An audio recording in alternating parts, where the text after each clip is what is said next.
Le Christ rédempteur grimace sur le Corcovado, et c'est Rio tout entière qui plonge dans les passions stridentes de l'élection.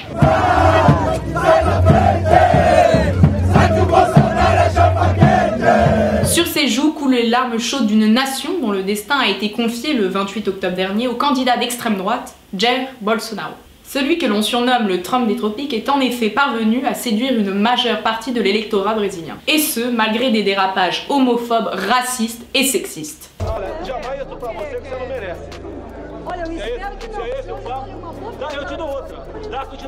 Plébiscité par 55,7% des électeurs, il l'a nettement emporté face au candidat du Parti des Travailleurs, Fernando Haddad. Dans 4 ans, il y aura de nouvelles élections. Il va falloir assurer les institutions. N'ayez pas peur, nous serons là. Nous serons à vos côtés. Derrière le fils adoptif de Lula, c'est près de 47 millions de Brésiliens qui ont fait front à l'extrême droite. Un vent de populisme souffle sur la scène internationale. S'il a enrhumé quelques pays de l'Europe de l'Est, les Brésiliens n'en sont pas pour autant vaccinés. Et pour cause. Le nouveau président du pays continent a promis un changement de cap radical dans la politique intérieure et extérieure du pays.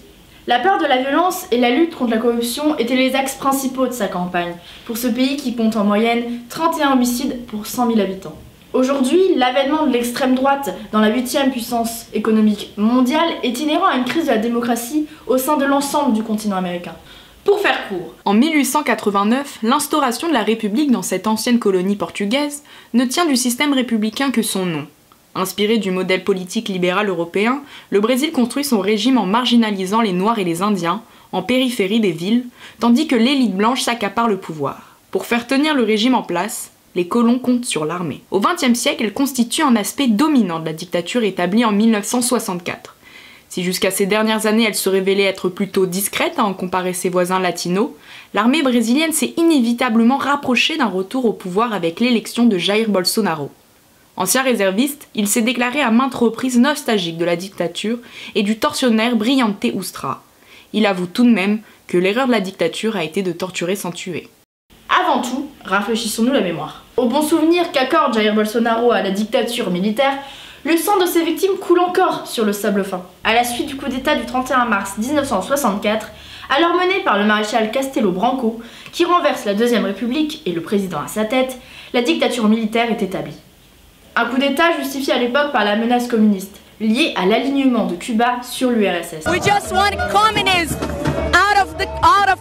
Le régime dictatorial prend place jusqu'en 1985 et signe avant tout le renforcement de l'armée. Une armée appuyée notamment par l'influence américaine, qui préconisait au Brésil d'intervenir directement dans la défense de sa sécurité nationale. Dictature signifie aussi privation des libertés individuelles. Adieu la Constitution et la démocratie, ici, l'ordre règne. Pourtant, les militaires se prétendaient à l'époque chantres du monde libre. Un soupçon de nostalgie pour Jair Bolsonaro, car dictature signifie aussi écraser ses opposants, loin des droits de l'homme. Plus perturbant encore, c'est le lien intime entre dictature et religion. Tout au long de sa campagne, Jair Bolsonaro était soutenu d'une part par l'armée et d'autre part par l'Église universelle du Royaume de Dieu, soit les évangéliques, qui représentent près d'un quart de son électorat. Sans aucun doute, cela fait écho à la période autoritaire sous laquelle les militaires se présentaient comme les défenseurs d'une identité chrétienne brésilienne. Et ce, face au danger que représentait l'athéisme associé au communisme. L'éternel pays d'avenir de Georges Clemenceau se confronte à un avenir pour le moins incertain. Aujourd'hui, le danger se mêle à la xénophobie. C'est d'une main de fer que le nouveau président compte bien gouverner le pays en proie aux conséquences de la crise économique de 2015 et à une violence exacerbée. L'état actuel, ébranlé par les affaires de corruption, a glissé le bulletin de la victoire dans l'urne. Jair Bolsonaro a construit son ascension sur les failles d'un parti des travailleurs dépourvu de Lula. Fernando Haddad n'a jamais été le premier choix du parti, qui à quelques mois des élections présidentielles comptait encore sur la validation de la candidature de Lula. Celui-ci a en effet été condamné à 12 ans de prison pour corruption. Là encore, il faut se rafraîchir la mémoire. Lula, ancien président du Brésil, considéré comme un véritable messie, était jusque-là dans la course au présidentiel. Du moins, dans une course plus qu'imaginaire. Pourtant, en tête des sondages, Lula n'échappe pas à son inéligibilité. Il était alors crédité à près de 40% des suffrages, loin devant Jair Bolsonaro, qui lui frôlait seulement la barre des 20%. Paradoxe néanmoins pour celui qui est souvent présenté comme la personnalité préférée des Brésiliens. Car l'élection finalement attendue du leader d'extrême droite a été avant tout propulsée par la volonté d'en finir avec Lula et son parti des travailleurs. Lula, accusé par les électeurs de Bolsonaro d'avoir plongé le pays dans le chaos, est le symbole d'un système corrompu entraînant dans sa chute l'ancienne présidente Dilma Rousseff.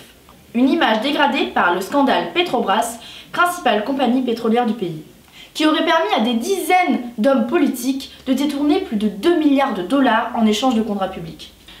L'élection de Jair Bolsonaro, c'est aussi le ras-le-bol des classes moyennes face aux politiques sociales du Parti des travailleurs et plus généralement de l'État. Elles doivent faire face à un déficit historique de politique sociale. Pour satisfaire les droits de base comme la santé et l'éducation, les classes moyennes doivent dépenser de l'argent dans l'achat de services privés. Un coût, oui, mais qui conforte l'élitisme social, car l'accès à un socle de droits sociaux dépend des moyens économiques des Brésiliens. Mais sous les mandats successifs du Parti des travailleurs avec Lula et Rousseff, l'État a financé des aides financières et donc sociale aux plus pauvres, avec un meilleur accès aux universités publiques ou encore une meilleure redistribution des richesses, inversant en partie une hiérarchie sociale que les classes moyennes aspirent aujourd'hui à maintenir. Évidemment, là n'est pas une généralité de la classe moyenne brésilienne. Il en reste qu'une majeure partie d'entre elles voit dans ces réformes égalitaires et démocratiques une menace pour l'ordre social. Le futur président du Brésil a été élu dans un contexte socio-économique assez précaire. Le Brésil se remet progressivement de la violente crise économique de 2015, tandis que la violence se déchaîne toujours autant, notamment au cœur des favelas. L'ancien conseiller municipal de Rio souhaite mettre fin aux inégalités et relancer la croissance économique du pays en prenant une ligne économique ultralibérale. Au cours de l'année 2015, le Brésil est entré en récession, pour cause la chute du prix des matières premières qui affecte grandement le Brésil. Malgré la hausse des taux d'intérêt par la Banque centrale brésilienne, le réal s'est effondré de 40% contre le dollar américain. Et c'était sans compter sur la corruption, qui à l'époque était monnaie courante. Le PIB s'est contracté de 3,5% en 2015 et en 2016. La récession est encore plus forte que dans les années 1930. Depuis 2017, la 8e puissance économique mondiale connaît une reprise, mais celle-ci est encore trop peu suffisante. Le FMI a d'ailleurs revu ses prévisions à la baisse 1,4% pour 2018 et 2019. Le Brésil est miné. Outre les problèmes conjoncturels, la question des retraites est au cœur des enjeux sociaux. En raison de la population vieillissante et d'un système déjà déficitaire, un nouveau modèle doit être trouvé. Résultat de quelques politiques publiques et du laisser-aller sous les derniers mandats présidentiels, la situation socio-économique du pays a largement dégoûté les citoyens de la politique. Le changement, quel qu'il soit, était capital pour une majorité des Brésiliens, pour qui tout vaut mieux que le Parti des travailleurs. Et c'est ainsi qu'est arrivé Bolsonaro. Malgré ses déclarations politiquement incorrectes et surtout pénalement répréhensibles, le candidat a réussi à se faire élire en promettant un changement en matière économique. Et c'est ça qui importe le plus aux Brésiliens. Car au Brésil, c'est 15 millions de personnes qui vivent avec moins de 1,90 $ par jour. Alors, Bolsonaro, un changement de taille pour le pays? Affaire à suivre. La situation actuelle du Brésil semble alarmante, mais notre regard occidental est certainement désuet face à la misère sociale qu'abrite le pays. À vrai dire, le rapport à la démocratie des Brésiliens n'est en rien comparable à celui des Occidentaux. En fait, tout cela est à prendre bien évidemment avec des pincettes, car toute société a ses spécificités. Et chaque spécificité constitue une part décisive de son histoire. Il ne faut pas vouloir calquer à tout prix ce qui se passe en Europe de l'Est au cas brésilien. Tout est confusion. L'amalgame entre extrême droite et populisme est d'ailleurs bien à tort répandu. Mais un point commun subsiste entre tous. Beaucoup des électeurs de Bolsonaro n'ont pas voté pour son programme ou pour l'homme, mais pour la nécessité de changement partagée par nombre de citoyens, y compris au-delà de la frontière brésilienne.